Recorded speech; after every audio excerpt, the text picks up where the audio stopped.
विज्ञान भारती थर्ड कक्षा 8 की विज्ञान की अभ्यास कार्य पुस्तिका में हम लोग अब तक इकाई 5 तक कंप्लीट कर चुके हैं। आज करना है इकाई 6 कोशिका से अंग तंत्र तक।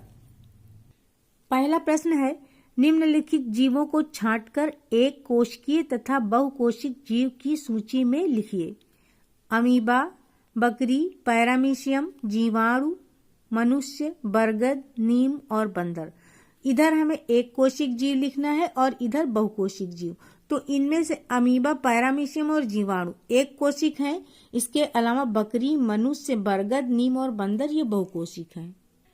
प्रश्न 2 है, निम्नलिखित को सही क्रम में व्यवस्थित कीजिए। अंग तंत्र, अंग, कोशिका, शरीर और ऊतक। तो हमें पता है कि शरीर की सबसे छोटी इकाई कोशिका होती है और कोशिकाओं का समूह मिलकर बनाता है ऊतक। ऐसे ही कई ऊतक मिलकर अंग बनाते हैं और फिर एक जैसा कार्य करने वाले सभी अंग मिलकर अंग तंत्र बनाते हैं और अंग तंत्र का समूह शरीर बना देता है। प्रश्न 3 है, जीवों में सभी कोशिकाओं की आकृति एक जैसी नहीं होती है। चित्र में दिए गए कोशिकाओं की आकृति बॉक्स में लिखिए। ये अमीबा की आकृति है, ये अनियमित आकार का होता है इसलिए इसको हम अनियमित लिखेंगे। और ये कोशिका गोलाकार है, इधर वाली कोशिका तर्करूपी है। प्रश्न 4 में स्तंभ का के शब्दों को स्तंभ खा के वाक्यों से सुमेलित कर देना है। अब नंबर है माइटोकॉन्ड्रिया। इसका कार्य है ऊर्जा उत्पन्न करना, इसीलिए इसको कोशिका का पावर हाउस या ऊर्जा गृह भी कहा जाता है। अगला है केंद्रक। केंद्रक कोशिका के समस्त कार्यों पर नियंत्रण करता है। अब यहाँ पर देखिए, नीचे के ये 2 पार्ट जो है दूसरे पेज में दिए हैं, उनको हम अभी दिखा देंगे पर हम सुमेलित नहीं कर पाते अच्छे से, इसलिए उनको हमने इसी पेज में लिख दिया है। तो राइबोसोम का कार्य है प्रोटीन संश्लेषण में सहायता करना और रिक्तिका का कार्य है जल एवं खनिज लवणों का संचय करना। ऐसे ही हरित लवक प्रकाश संश्लेषण में सहायक होता है। ये 2 पार्ट उसी प्रश्न के हैं जो हमने सुविधा के लिए उसी साइड में लिख लिया है, इसलिए यहाँ इनमें हमें कुछ नहीं करना है। प्रश्न 5 है, विभाजन क्षमता के आधार पर पादप ऊतकों को 2 भागों में बांटा गया है। उनके नाम दिए गोले में लिख देना है हमको। ये पादप ऊतक, इसके 2 भाग हैं, एक है प्रविभाजी ऊतक और दूसरा है स्थायी ऊतक।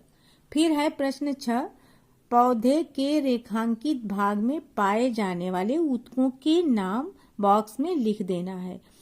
तो प्रविभाजी ऊतक पाए जाते हैं शीर्षस्थ भागों में पौधे के, यानी सबसे ऊपरी हिस्से में, जहां से नई पत्तियां हमको निकलती दिखाई देती हैं, इसलिए यहाँ प्रविभाजी ऊतक होगा। अब तने में स्थायी ऊतक होते हैं जो कि खनिज लवण और भोजन को पहुंचाने का कार्य करते हैं, तो यहाँ पे हम स्थायी ऊतक लिख देंगे। नीचे में जड़ों का जो निचला हिस्सा होता है, जहां से जड़ों की वृद्धि होती है, वहां पर भी प्रविभाजी ऊतक होते हैं। 7 नंबर है, जंतुओं में पाए जाने वाले विभिन्न प्रकार के ऊतकों के नाम दिए गए बॉक्स में लिख दीजिए। अब जंतु ऊतक 4 तरह के होते हैं, एपिथीलियम ऊतक, संयोजी ऊतक, पेशी ऊतक और तंत्रिका ऊतक। इनके नाम हमें इन बॉक्सेज में लिख देना है। फिर अगला प्रश्न नंबर 8 जो है वो कह रहा है कि राधा के पिता पिछले माह से अस्वस्थ महसूस कर रहे थे। डॉक्टर के पास इलाज के लिए गए तो डॉक्टर ने उन्हें खाने के लिए कुछ दवाइयां दी और चीनी, चावल तथा मिठाइयां खाने से मना कर दिया। राधा के पिता को कौन सा रोग हो सकता है? आजकल ये रोग बहुत ज्यादा चलन में है, इसलिए हम सब लोग इसके बारे में जानते हैं। ये है मधुमेह रोग। उसी का खा पार्ट है, राधा के पिता को यह रोग किस कारण से हो सकता है, लिखिए। तो इंसुलिन हार्मोन की कमी के कारण यह रोग हो सकता है। प्रश्न 9 में ये तंत्रिका कोशिका का चित्र दिया हुआ है। कह रहे हैं दिए गए चित्र के रेखांकित भागों के नाम लिखिए। तो ये वाला भाग इसको डेंड्रॉन बोलते हैं और ये बीच का भाग केंद्रक होता है। सबसे निचला भाग जो लंबा सा होता है ये एक्सॉन होता है। प्रश्न 10 है, सभी जीवों में विभिन्न जैविक क्रियाओं को संचालित करने के लिए समन्वयन की आवश्यकता होती है। इसके लिए 2 कथन दिए हैं। पहला है, मनुष्य में समन्वयन तंत्रिका तंत्र तथा हार्मोन्स द्वारा किया जाता है। हाँ, एकदम सही है। दूसरा है, पौधों तथा जंतुओं में समन्वयन हार्मोन्स द्वारा होता है। ये भी सही है। तो इसका मतलब दोनों ही कथन सत्य हैं। 17 नंबर प्रश्न में ये अंतःस्रावी ग्रंथियों के चित्र दिए हुए हैं। हमें इनको पहचान कर इनका नाम लिख देना है। तो ये थायराइड ग्रंथि का चित्र है और ये है एड्रिनल ग्रंथि, लास्ट में ये वृषण बना हुआ है।